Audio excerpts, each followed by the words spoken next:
어제 오랜만에 하루 휴가를 내서 강릉 바닷가를 제가 다녀왔습니다. 동해 바다 보면 가슴이 탁 트일 거다.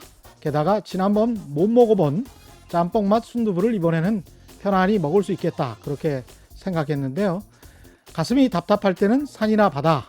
이게 언제나 정답입니다. 그런데 맛집은 여전히 붐비더군요. 평일 2시 가까운 시간대 같지만 대기 시간만 25분이었습니다.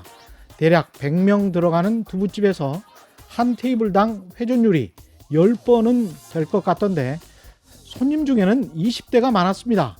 그러고 보니 대학 포함 학교들이 휴교 중이죠. 3월 초 평소 같으면 개강 시즌이라서 대학교 식당가가 붐빌 텐데 거기는 매우 한산하고 평일 강릉 바닷가 맛집은 대학생들로 북적이는 기현상이 벌어지고 있죠. 그래 늘 한 가지 단어로 시장을 채색하는 것만큼 단순 무식한 짓은 없을 것 같다. 그런 생각도 듭니다. 이 상황이 누군가에게 어떤 영향을 줄지는 각자가 처한 위치 또 시장 주체들의 상호 관계 속에서 변화하겠죠. 시장이란 이 단어가 포함하고 있는 시장의 참여자들이란 현재 폭락한 주식을 들고 있는 사람들, 주식 보유자만을 의미하지는 않습니다. 안녕하십니까. 세상에 이익이 되는 방송 최경령의 경제쇼 출발합니다. 저는 진실탐사 엔터테이너 최경령입니다. 오늘도 유튜브 합니다. 같이 갑시다.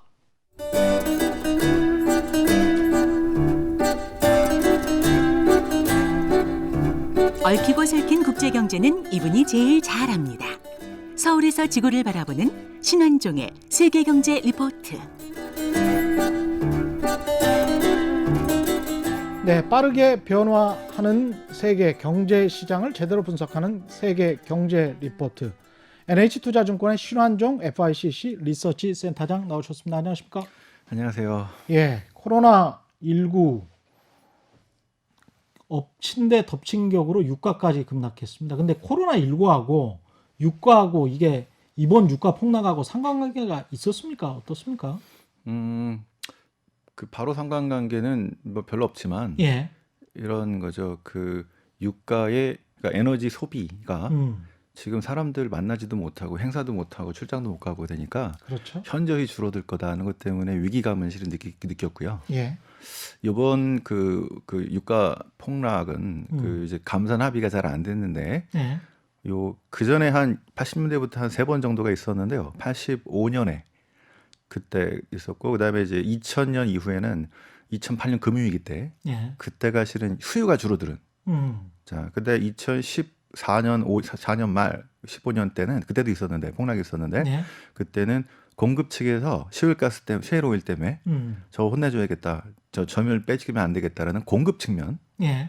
이번에는 그 코로나19가 촉발한 거는 이거 에너지 수요가 엄청나게 줄어들겠구나. 예. 그 점유율이 우리가 가만히 있어도 조금 줄 수도 있겠구나라는 위기의식. 근데 지금 수요와 함께 그러니까 소비와 함께 공급 문제가 동시에 터져버린.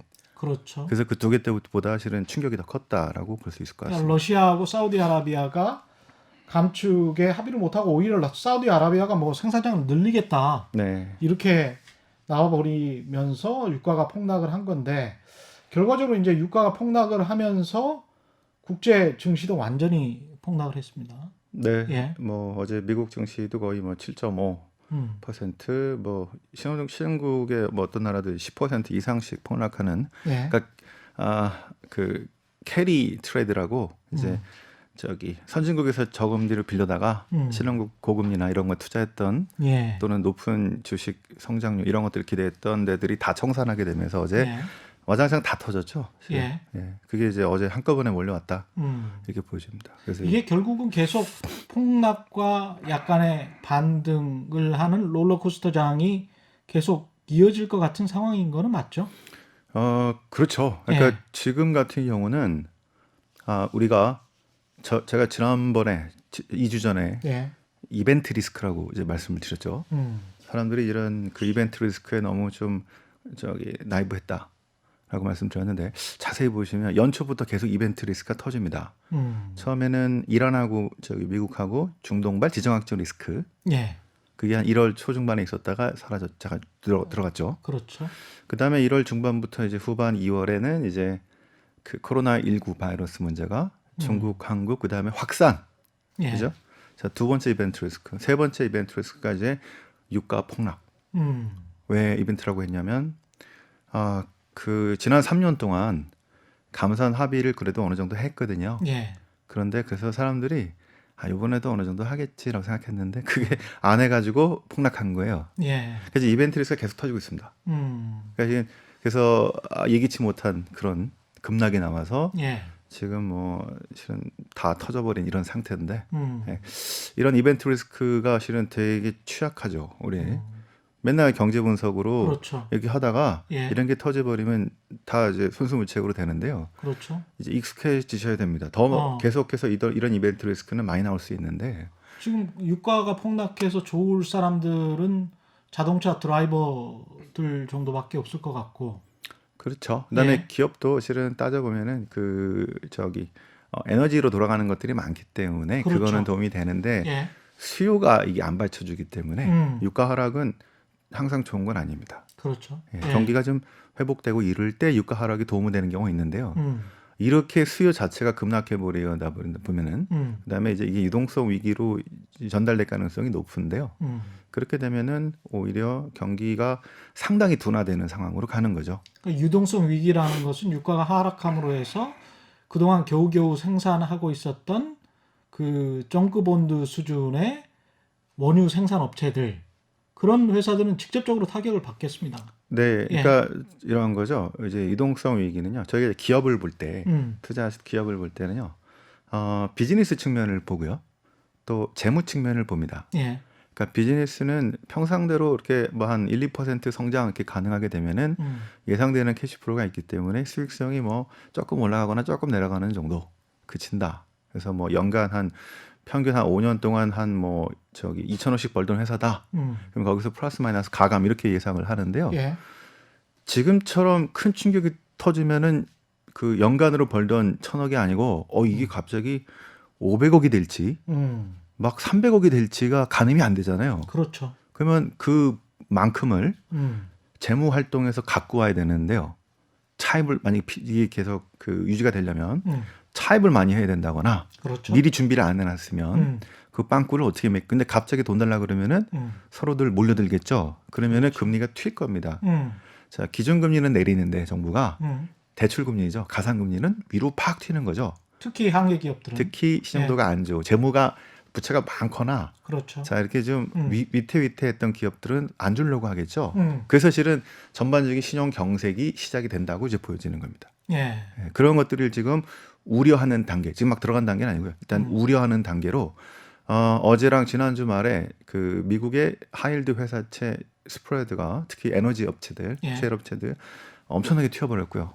이거는 이제 그 상당히 그 부도가 앞으로는 많을 것 같다. 얘네는 한계니까 돈 빌려주면 안 되겠다. 이런 시그널들이 지금 많이 나오고 있는 상태라서 이 부담이 되고 있는 상태다. 하이 일드라는 건 기존에 이제 고수익을 주던 투기 등급 채권을 투기 얘기합니다. 등급 채권. 네. 그래서 이제 고수익을 준다는 거는 그만큼 이자를 많이 준다는 거는 이자를 많이 주지 않으면 네. 팔릴 수가 없으니까 채권이. 그렇죠. 그죠? 네. 예. 그만큼 위험한 그렇죠. 회사다. 그래서 예. 저희가 이제 신용등급 평가에서 트리플 B 이상을 그 장기 신용등급 트리플 B 이상, 트리플 A, 더블 A, 트리플 B 이상을 투자 등급 채권이라고 그렇죠. 하고요. 예. 그다음에 투기 등급을 더블 B 밑에 B, CCC 뭐 등등등을 예. 얘기하는 겁니다. 그쪽이 그렇죠. 위험해지고 있다. 예.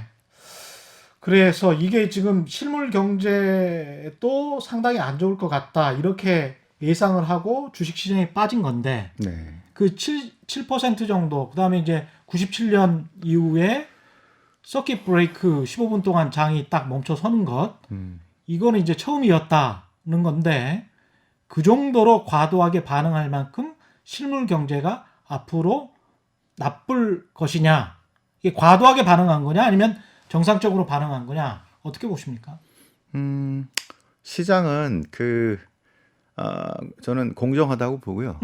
시장에 이렇게 반응한 데는 상당한 의미가 있을 겁니다. 이유가 있었다. 네, 이유가 예. 있을 겁니다. 그러니까 이제 이거를 이제 요즘도 보면은 코로나19는 뭐 중요한 거 아니야라고 말씀하시는 분이 있는데 예.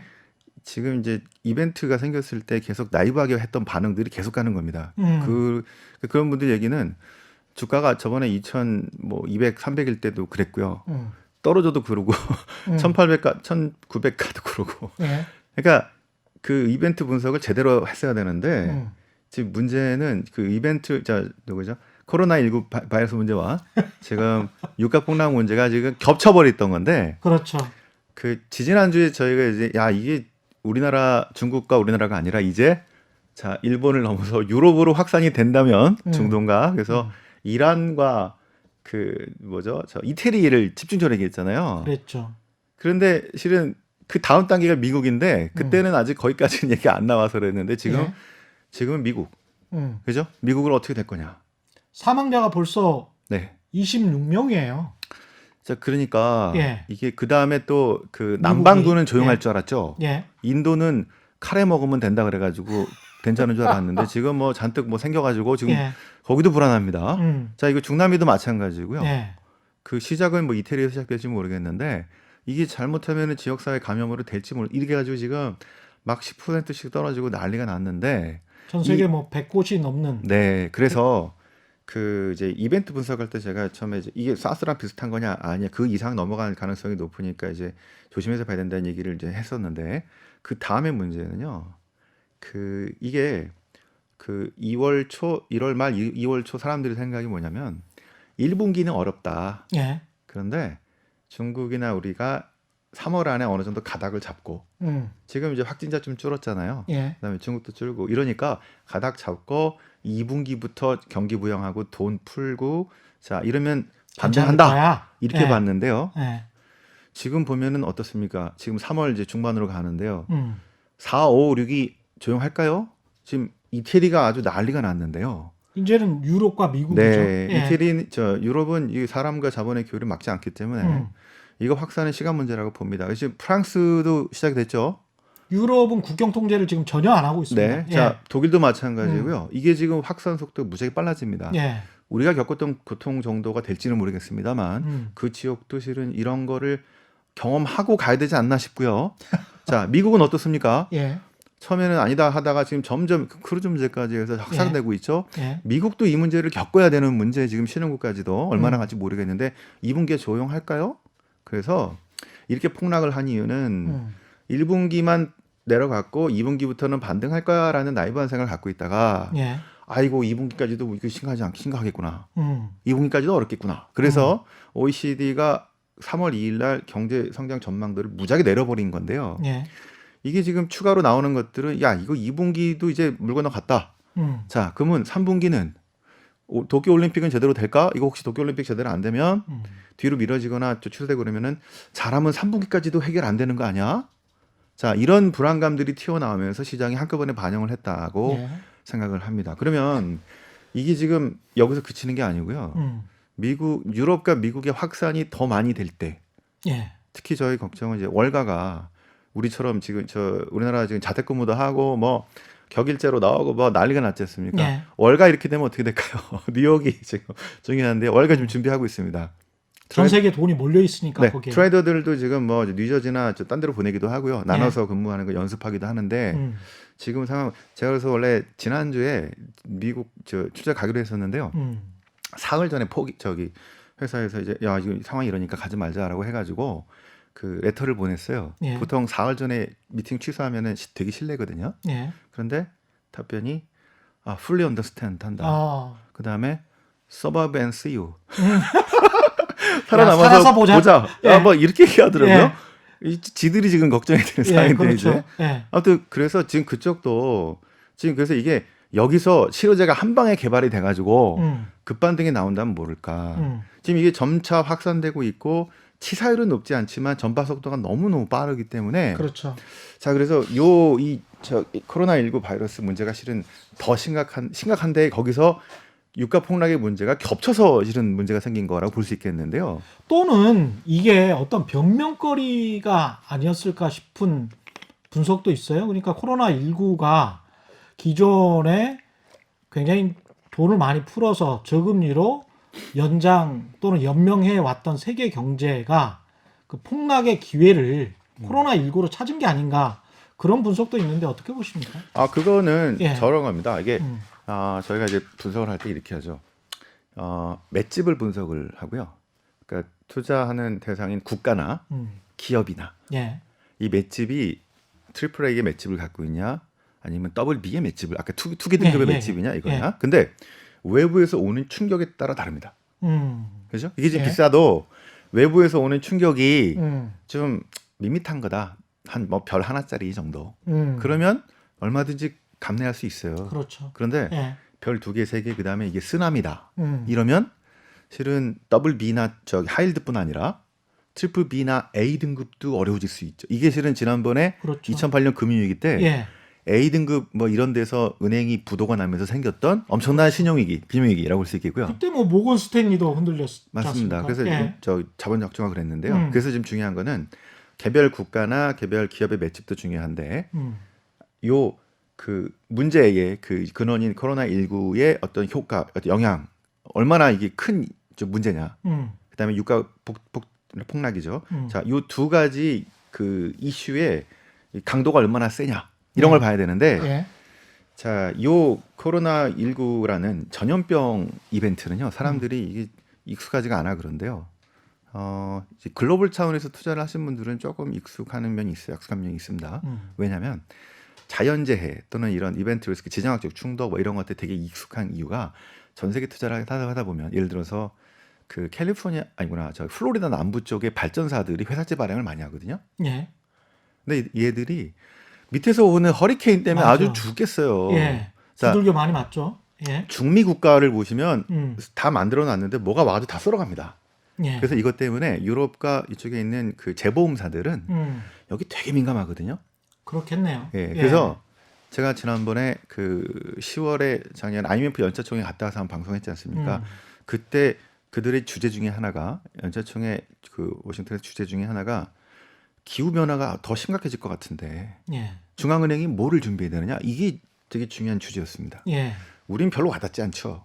국내 그렇죠. 투자만 하다 보니. 예. 근데 전 세계를 보다 보면은 전 세계 지금 자 이런 기후 변화 이런 문제, 그다음에 이런 전염병 확산은 한번 제대로 터지게 되면 다른 거와 달리 예를 들어서 또 자연재해보다 전염병은 더 어려운데요. 왜냐하면 그렇죠. 예. 동일본 대지진 같은 경우 보면요, 2011년에 일단 쓰나미가 와서 공장이나 생산 시설을 쓸어갑니다.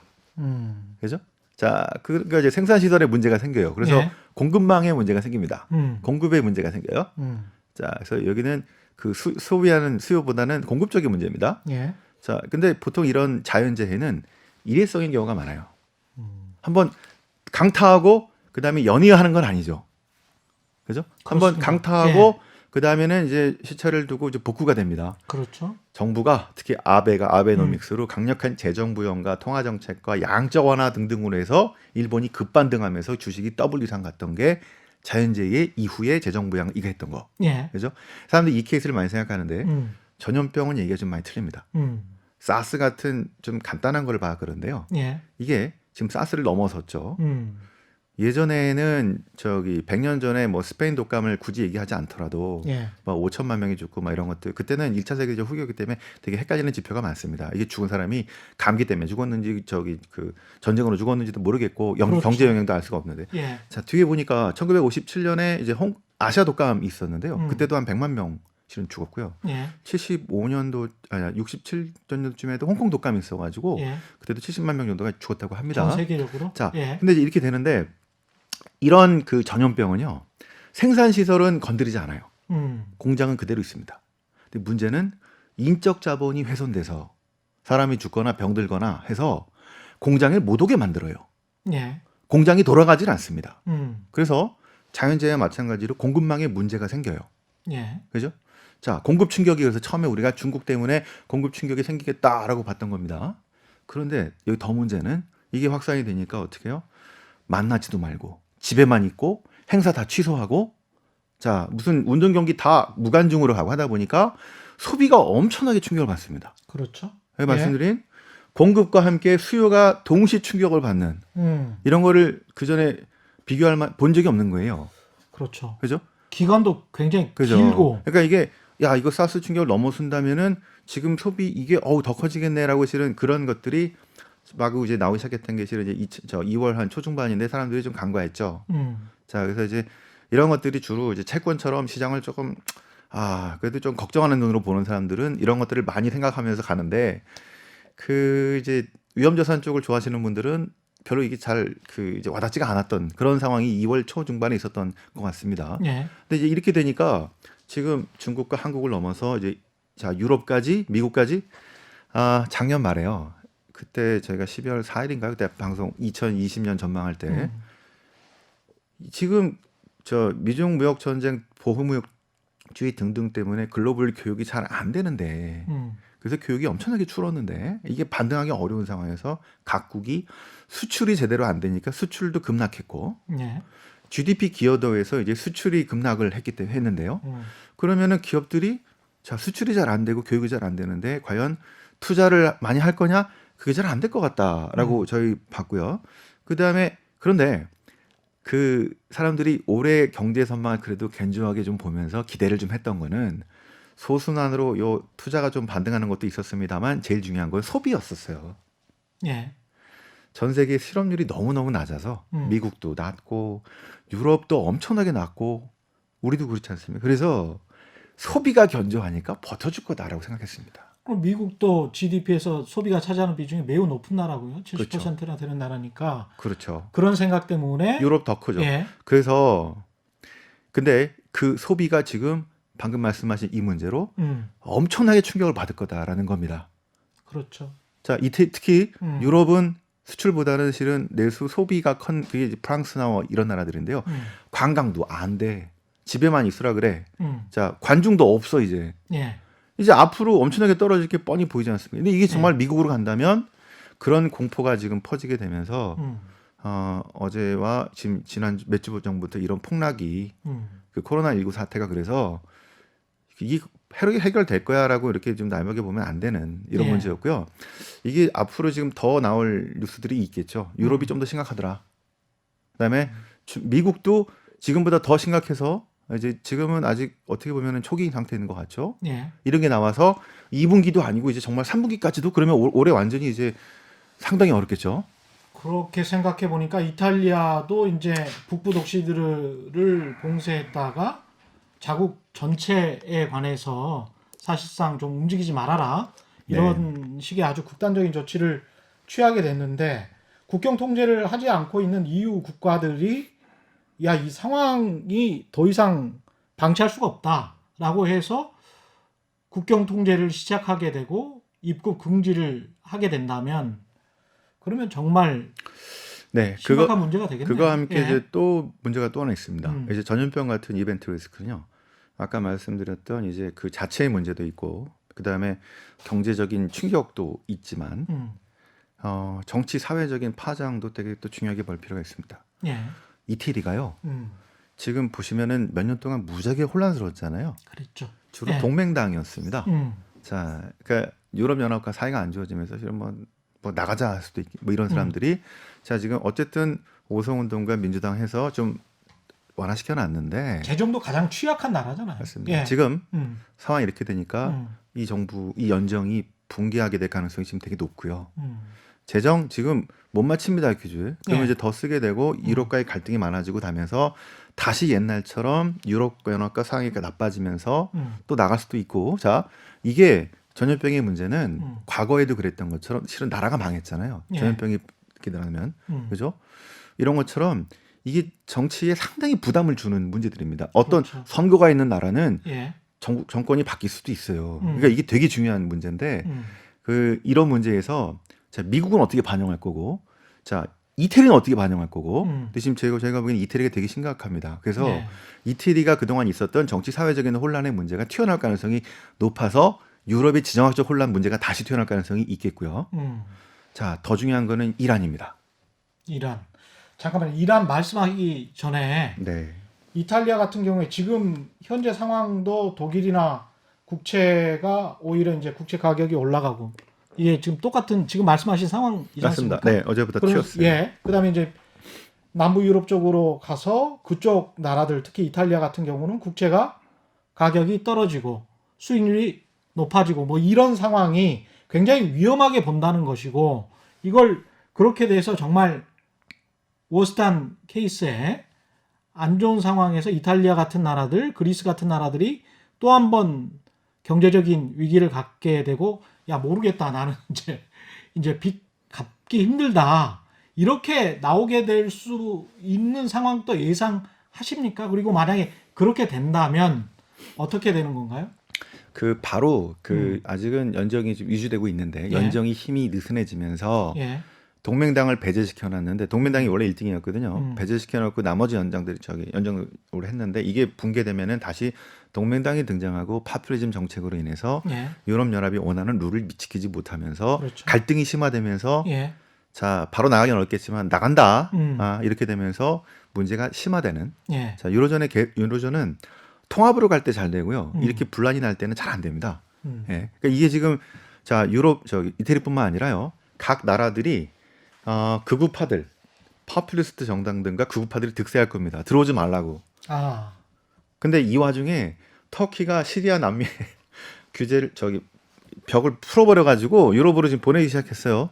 그래서 지금 이거 아주 되게 복잡한데, 그러니까 이 예. 문제 우리가 전염병 이런 문제 볼 때 항상 그냥 전염병의 확산 숫자하고 그다음에 경제적인 충격만 볼 게 아니고요.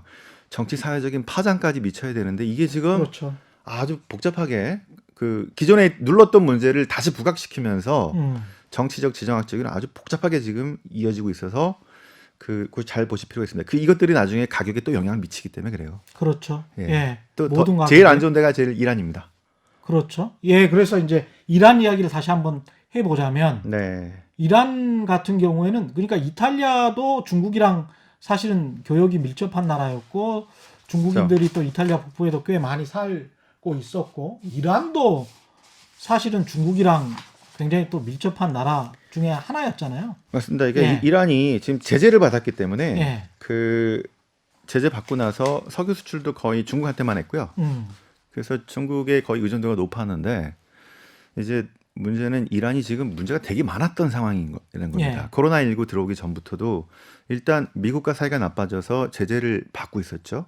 경제 성장률은 마이너스에 인플레는 10% 20%로 올라오고 있어서 반정부 데모가 엄청나게 많았던 작년에도 그렇고 지금 예. 되게 심했는데 지난 1월에 누구죠? 슐레이만이죠. 암살되면서 이란 사람들이 아주 화가 났는데 어떻게 해요? 그 정부가 그때 로하니 대통령이죠.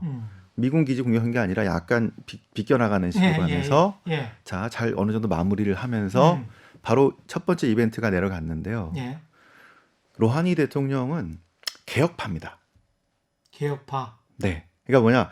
2014년에 그 전에 강경파에서 개혁파로 바꾸면서 오바마하고 손잡고 딜을 타결한 거예요. 그래서 시장으로 나와서 이제 안정을 찾고 갔는데 트럼프가 완전 뒤집어놨죠. 예. 자, 이거 얘기는 지금 공격받고 있는 정부가 개혁파라는 겁니다. 공격받고 아이고, 있는 죄송합니다. 정부가 네, 죄송합니다. 예. 죄송합니다. 공격받고 있는 정부가 온건 개혁파인데 그걸 트럼프가 공격해 놨으니 입지가 굉장히 좁을 수밖에 없네요. 그렇죠. 그래서 지금 예. 거기다가 코로나19 사태로 지금 전염병 확산되면서 정부의 무능력함 이런 것들이 부각되니까 예. 2주 전에 있었던 이란 선거에서 음. 각 우리 보수파, 강경파가 80%를 가져갔는데요. 의석을. 예. 내년에 선거인데 대선인데요. 이란은 이 동네 보기 드물게 민주국가입니다. 네. 자, 이제 국민들이 국회의원하고 대통령을 직접 선거로 뽑죠. 그런데 문제는 대통령이 최고 통수권자가 아니라 그 위에 호메이니하고 하메네이 같은 그 율법학자가 통치하는 신정 정치 체제라는 그렇죠. 좀 골 때리는 네. 체제인데요. 근데 어쨌든 저 대통령 선거하고 이렇게 가는 게 자, 올해 총선은 그래서 저 강경파가 이겼죠. 내년은 보나마나 강경파 이길 겁니다. 그러면 어떻게 될까요? 지금 로하니 대통령은 개혁파기 때문에 어떻게든 수습하고 가려고 했는데 예. 자, 1월 같은 사태가 이제 더 높은 더 상황이 나빠지는 예를 들어 NPT 탈퇴 바로 예. 핵개발 들어가면서 음. 이 지역의 지금 문제가 더 심각해지는 음. 전염병으로 경제 지금 제재받는 상황인데다가 예. 자, 국민들이 불만 터져 나오니까 정권 바뀌면서 이렇게 될 가능성이 높아서 전염병 문제는 지금 단순한 경제가 아니라 지금 정치, 경제, 뭐 지정학적 문제로 지금 오인파만파로 지금 번지고 있는데요.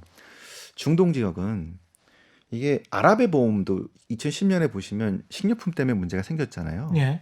근데 이런 게 지금 잘못돼서 전염병 문제가 이쪽 지역에 다 퍼지게 되면은 잘못하면 제2의 아랍의 보험도 나올 수가 있습니다. 그래서 사우디를 비롯해서 지금 GCC 그 왕정 국가들은 체제가 불안하잖아요. 그렇죠. 지난 아랍의 봄 때 제일 걱정했던 나라기도 합니다. 그래서 더 감시 감독을 강화하는데요.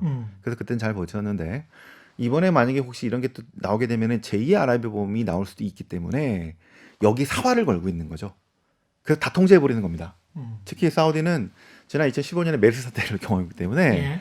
지금 그 중에서 제일 방역을 어느 정도 제일 철저하게 하고 있다고 볼 수 있게 다 차단하고 예. 자, 그럼 차단했는데도 이란 갔다가 온 사람이 퍼뜨려가지고 했는데 이거는 정부 차원에서 사활을 걸고 하고 있는 것들입니다. 이게 정치적인 문제를 그래서 지금 이 왕정 국가가 어떻게 될지 모르는 상황으로 갈 수도 있기 때문에 자, 그래서 지금 유가 폭락 이 문제뿐 아니라 이 동네 이런 지정학적인 뭐 정치적 이런 문제도 지금 나오는데요. 예. 이런 문제들은 유가의 상승 요인입니다. 그러네요. 그죠? 예. 그런데 자, 지금 유가는 원래 지금 에너지 수요가 감소하게 되면서 급락 요인이고 이런 문제는 상승 요인인데 아직은 이거보다는 급락 요인이 되게 많은 가운데 예. 감산을 통해서 이렇게 내려갈 때는 좀 어느 정도 올리고 그죠? 올라갈 때는 또 뭐 증산해가지고 조금 내리고 뭐 이런 역할을 했던 게 오페익 플러스 알파인 러시아였는데요. 예. 지난 3년 동안은 잘했는데 이번에 러시아가 이거 안 되겠다. 왜냐하면 이렇게 계속했더니 원래 미국의 쉐일이 등장하기 전에 제일 많은 생산량은 러시아가 항상 많았거든요. 예. 근데 지금 미국이 제일 많아져 버렸어요. 그래서 미국이 이 에너지의 헤게모니를 가져가게 된 거죠. 결국 우리 감산하면은 결국 혜택은 미국의 쉐일 에너지와 미국만 본다. 자, 이게 이 러시아는요. 예전에 90년대, 80년대까지는 이제 소비에트였고요. 예. 90년대 이제 민주화되면서 아주 개판 5분 전 갔다가 예. 그때 옐친이었죠. 되게 어려운 상황이었다가 푸틴 때 유가가 상승하게 되면서 이제 강력한 러시아를 다시 꿈꾸고 있습니다. 자, 이게 뭐 옛날 같은 뭐 G2를 원하는 건 아니고요. 유라시아 또는 뭐 이제 중앙아시아부터 해가지고 이쪽에 강한 그 이제 세력을 갖고 있는 러시아를 원하는데 여기서 중요한 건 에너지 헤게모니라고 볼 수 있습니다. 그렇죠. 그래서 실은 중동에 지금 미국이 빠져나간 자리를 러시아가 거기 중재하고 여기서 중요하게 힘을 발휘하는 이유도 그런데요. 이런 가운데 지금 이제 에너지 헤게모니가 실은 미국으로 자꾸 뺏기게 되고 이렇게 하게 되니까 3년 참다가 이제 더 이상 못 참겠다라고 한 건데 이렇게 한 이유는 이렇게 할 수 있게 된 배경은 2014년에 그때 그 합의가 안 되면서 치킨 게임이 가면서 그때는 사우디가 시작했죠. 예. 한 2014년 12월부터 2016년 거의 2월 저점 칠 때까지 한 1년 3개월 정도 했습니다. 그러니까 이번 경우도 바로 이게 된다기보다는 꽤 걸릴 가능성이 높은데요. 1년 될지 뭐 2년 될지는 아직 모르겠습니다만 그렇죠. 쭉 예. 내려갔었는데 그때 어려웠거든요. 러시아가. 외환별고도 그때는 아마 3,500억인가 3,000 얼마로 많이 줄었고 크림반도 제재를 강하게 받았어요. 크림반도 예. 합병으로. 예. 그러니까 되게 어려웠습니다. 그때 수입 대체를 했고요. 산업 대체를 했습니다. 예. 그래서 자 이제 에너지뿐 아니라 다른 걸로 다변화도 많이 해놨고요. 지금 그 외환보유고를 거의 6천억 달러 근처까지 5,900억, 800억 정도까지 준비해놨고요. 우리보다 더 많네요. 훨씬 예. 많습니다. 자 그다음에 재정 균형되는 그 유가 수준을 브렌트로 42달러에 맞춰놨어요. 옛날에는 50, 60 이랬거든요. 42달러가 이게 브렌트니까 WTI는 37달러입니다.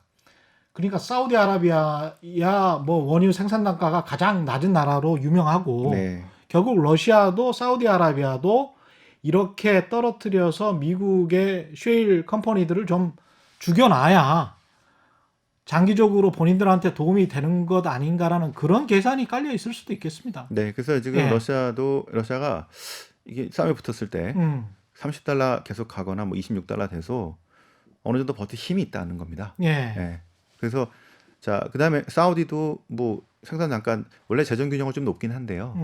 지금 그동안 어려웠다가 조금 회복되는 상황인데 사우디는 그 넘버 3죠. 이제 저 러시아 다음이니까 넘버 3이긴 한데 그 83년에 그때부터 저 오펙이 감산을 할 때부터 항상 조종자 역할을 하면서 끝까지 기다려줬어요. 예. 근데 진짜 화나면은 제대로 붙습니다. 얘도 중간에 물러서는 거 없습니다.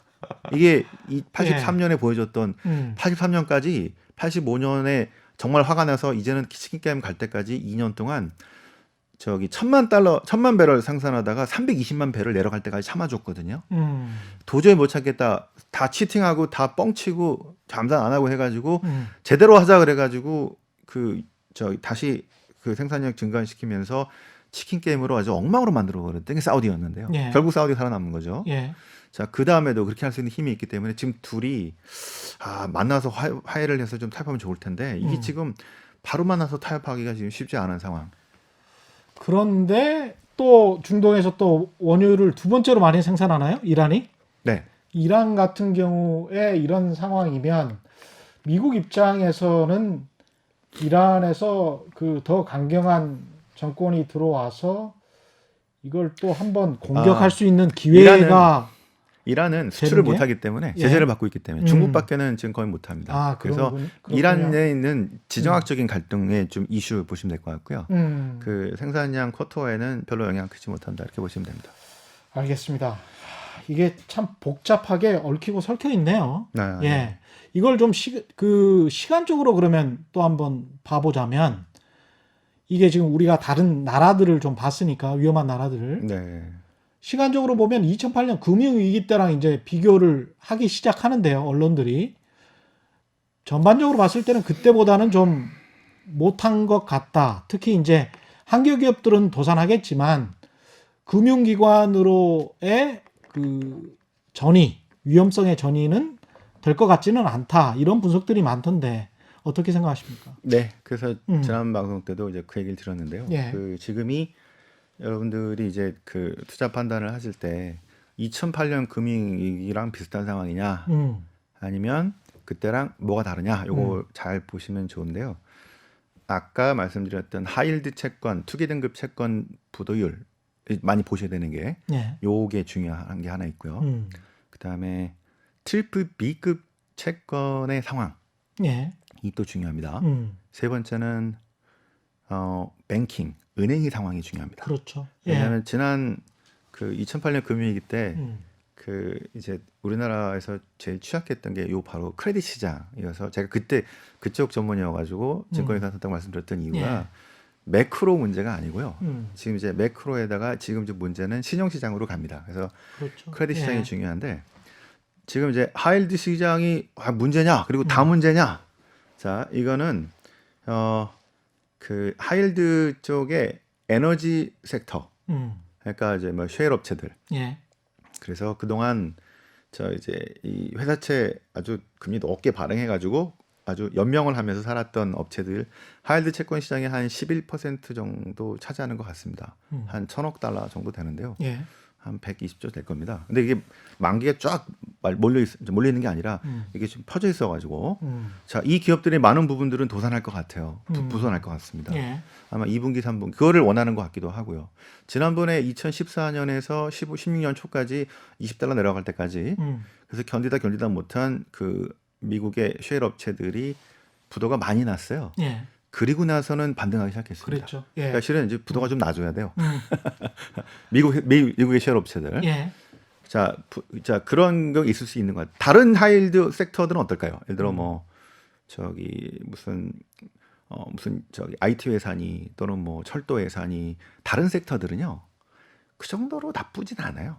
네, 그래서 그 중에서 등급이 낮고 지금 계속 골골골했던 이런 회사들은 문제가 될 수 있다고 보지만 저도 보기에는 그 하이힐드 중에서도 더블 B급, 예. 트리플 B로 올라가지 못한 바로 밑에 있는 급이 정도는 그렇게 나쁘진 않거든요. 그렇게 위험한 상황은 아니라는 겁니다. 왜냐하면 부채는 많아도 저희가 이제 워낙 금리도 낮고요. 예. 만기가 분산돼 있습니다. 만기가 분산돼 있다. 5년 뒤에 내가 갚을 거면 예. 올해 좀 어려워도 돈을 1,000억 벌다가 5천억, 500억으로 벌더라도 그렇죠. 500억이 부족하면 예. 투자하는 사람들이 이제 생각하는 거죠. 이거 만기가 5년이니까 바로 문제는 아닌데 이거 좀 도와주면은 내가 금리 이만큼 더 먹을 수 있으니까. 그렇죠. 그래서 지금은 그 완전 경색될 상황은 아니고 셰일 업체 중심의 그쪽이 집중돼 있고 다른 하이힐드 쪽에서는 특히 등급이 그나마 더블 B 정도로 너무 낮지 않은 그 정도는 괜찮을 것 같고 은행이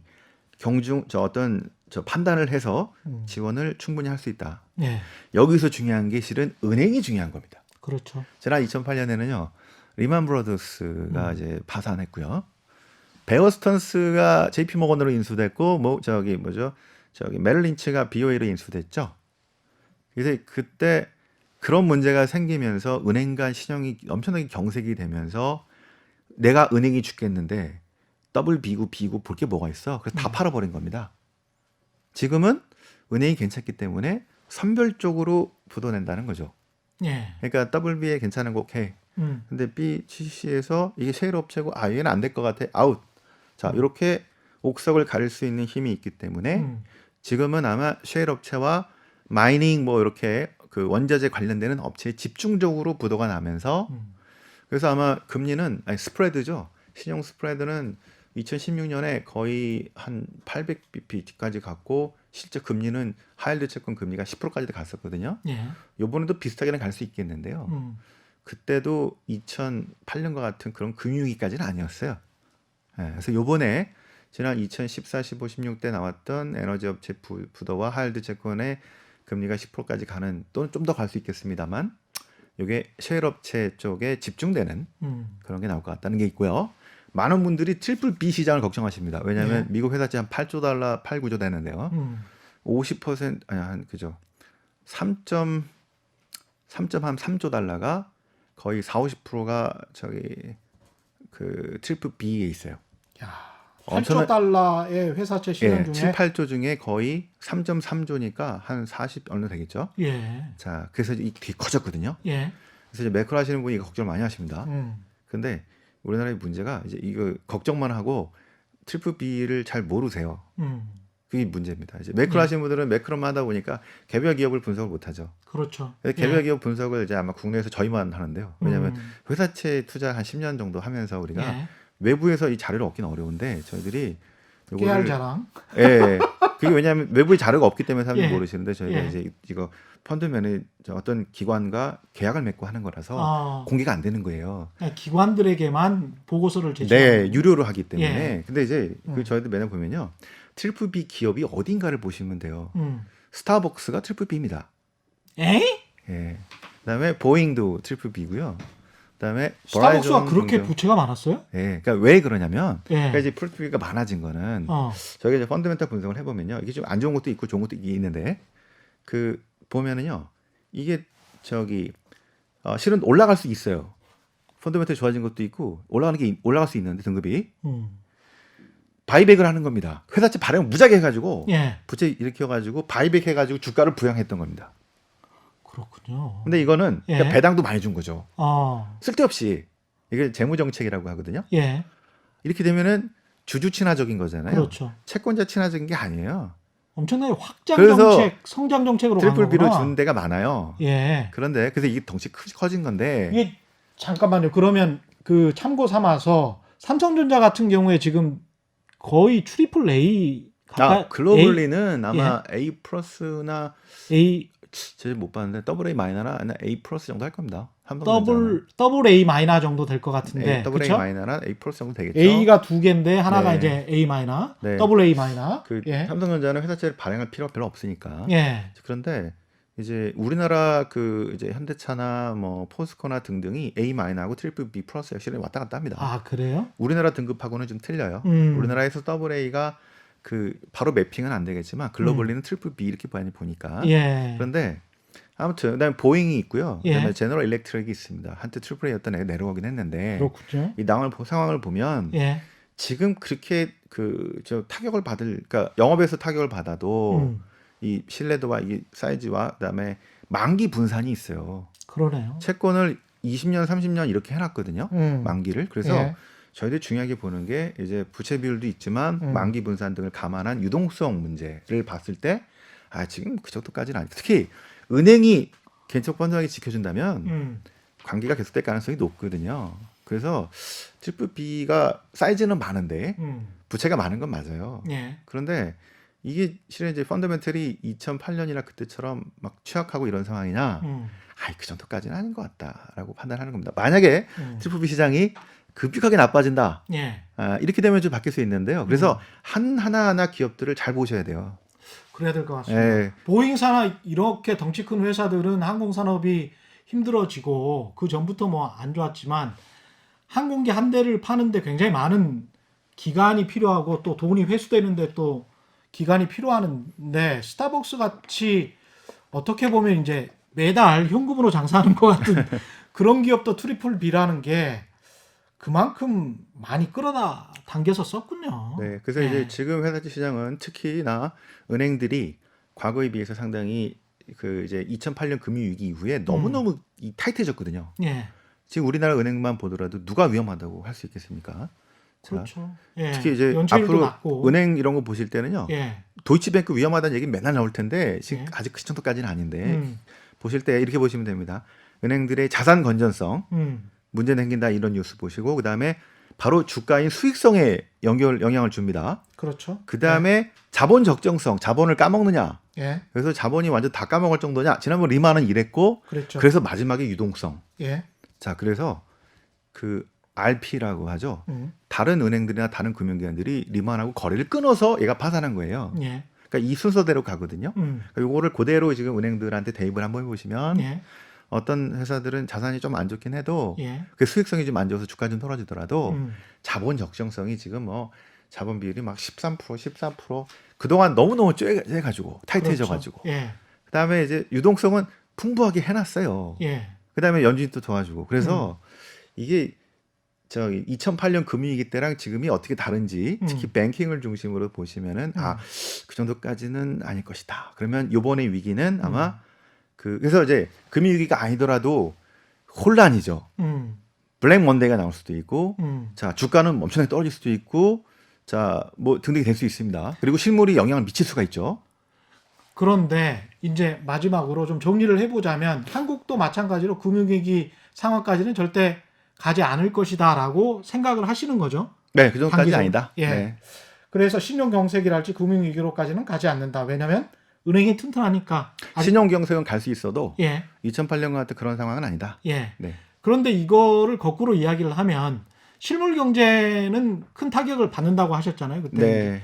이제 공급이나 수요 측면에서 다 코로나19가 타격을 줬으니까 그러면 실물 경제가 타격을 받아서 위험해지는 기업들이 많이 발생을 하면 네. 생각보다 네. 그래서 6개월이나 1년 후에 그게 금융시장으로까지 전이가 될 가능성은 열어놔야 되는 거 아니에요? 있습니다. 그래서 예. 그 2019년 또 2018년 말에 유럽 은행과 대형 은행 시스템적으로 중요한 우리나라 은행도 마찬가지입니다. 그 이런 뭐 JP모건 이런 은행들은 스트레스 테스트를 하죠. 예. 미국 경제 성장률이 마이너스를 칠 때, 예. 그다음에 자 하일드나 이 자금 조달이 금리가 막 튀어가지고 막 5% 6% 조달 금리가 올라가서 어려워질 때를 감안해서 최상의 시나리오에서 엄청난 스트레스를 주고 살아남을 수 최악의 있도록 최악의 시나리오를 줘서 예. 살아남을 수 있도록 자본 확증을 하게 만들죠. 그렇죠. 그거 했기 때문에 저희들이 그 테스트를 이제 지금 그 정도 상황까지 아직 안 온 것도 있겠고, 자 그래서 버틸 수 있다는 건데 그래서 지난번 말씀드린 것처럼 이게 금융시장의 얘기지. 실물 경제 특히 중소기업 하시는 분들 자영업자는 어려울 거예요. 그렇죠. 진짜 어렵습니다. 그래서 예. 정말 정밀한 그런 정부의 대책들이 조금 더 나아졌으면 좋겠다. 정밀한 대책이 필요하다. 정밀한 대책들. 예. 미국도 예. 금리 인하로 해결할 수 있는 문제가 아니거든요. 한꺼번에 팍 터가지고 뭘 해결할 수는 없다. 네, 그래서 예. 차라리 저 전염병을 확산을 막을 수 있는 어떤 조치들을 정말 잘 한국 케이스를 뭐 잘 연구해가지고 타다닥 했다 이런 것들이 오히려 투자 심리를 회복시킬 수 있는 뉴스입니다. 이태리든 미국이든 간에. 디테일에 강해야 된다. 예. 오늘 말씀 감사하고요. 여기까지 해야 되겠네요. NH투자증권 신환종 FICC 리서치 센터장이었습니다. 고맙습니다. 네, 고맙습니다. 예. 최경영의 경제쇼 오늘 준비한 내용 여기까지였고요. 저는 내일 4시 5분에 다시 찾아뵙겠습니다. 지금까지 세상에 이익이 되는 방송 최경영의 경제쇼였습니다. 고맙습니다.